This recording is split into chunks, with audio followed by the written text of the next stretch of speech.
about Susanna in Act 1 on her way to tell Paris that, like when she like alludes that there must be like witchcraft going on in the Paris household.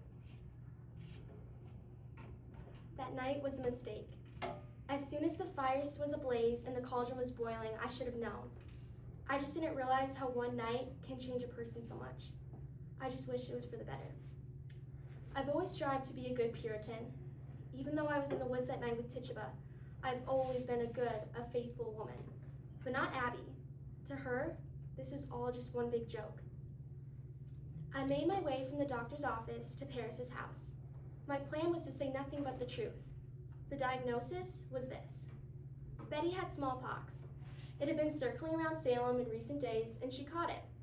I would give her this lotion for her skin, and I would give her this bonnet I made for her, being the good Puritan that I am, to make her feel better when she was sick.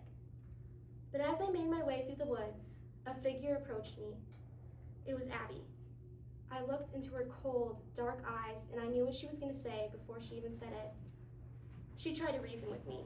She wanted me to say that Betty was in fact not sick with smallpox, but to say that there was witchcraft going on among the Paris household.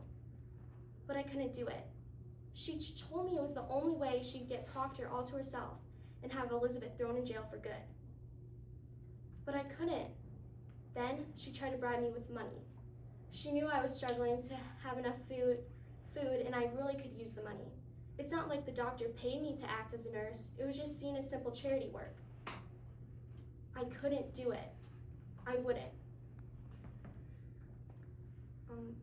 What if I got caught? What if I got caught? What if the doctor found out? What if Paris found out? What if the town found out? I'd be accused of witchcraft and thrown in jail for sure. Maybe even killed.